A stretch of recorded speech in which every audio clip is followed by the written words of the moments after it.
There's a moment in George R. R. Martin's story that never made it to screen, because it changes everything we know about vengeance, revenge, and justice. Let's set the scene. A storm of swords, the epilogue. The Red Wedding happened, Robb Stark is dead, Catelyn Stark is dead, the North is broken. George R. R. Martin closes his darkest book with one final chapter. If you're a fan of Game of Thrones, please consider liking and subscribing for more similar content. Anyway, shameless self-plug over, let's get back to it. So in this epilogue, a group of outlaws, the Brotherhood Without Banners, finds a body in a river.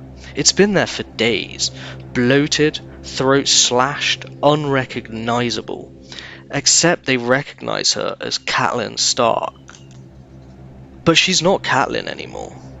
Beric Dondarrion resurrects her. He gives up his final life to bring her back. But now she's Lady Stoneheart. Her throat is a rotted wound. She can barely speak. And when she does, it's a rasp, a death rattle. She has one purpose, vengeance. If you've just watched the show, you have no idea what they took from you. Lady Stoneheart is the most brutal cut in Game of Thrones history. But there's a reason HBO never gave her to us.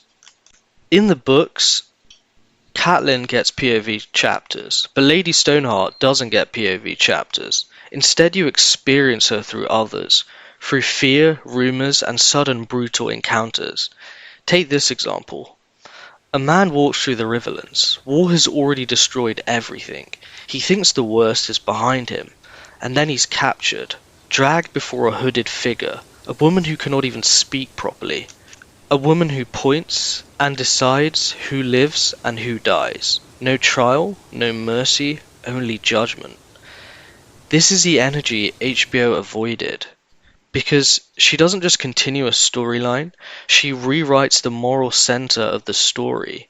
In the early seasons, revenge feels justified. We want justice for the Starks. But Lady Stoneheart asks a darker question. What happens when justice becomes endless?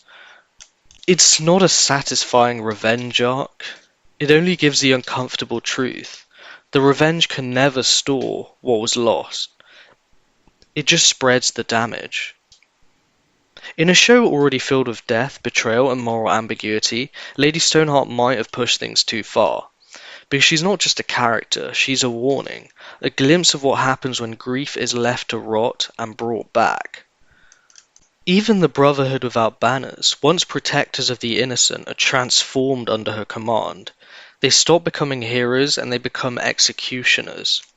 She also shows us the cost of resurrection, which doesn't fit in with HBO's portrayal. As when Catelyn comes back, she's already gone. She's a shell, a ghost, a monster wearing Catelyn's face. But when Jon Snow comes back in the show, he's completely fine. The show wanted a clean hero. They didn't want a cost to resurrection.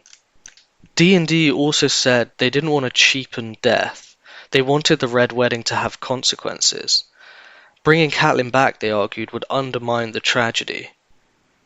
And Jon Snow's resurrection was always planned as the major resurrection. They didn't want to muddy the waters with another one. And they cut Catelyn, they gave her plot to other characters, and with fan service they made Arya become the Frey killer. She bakes them into pies, she wipes out House Frey in one scene. Thank you for watching. Please let me know in the comments if you think there are other parts of the books that should have made it to the show.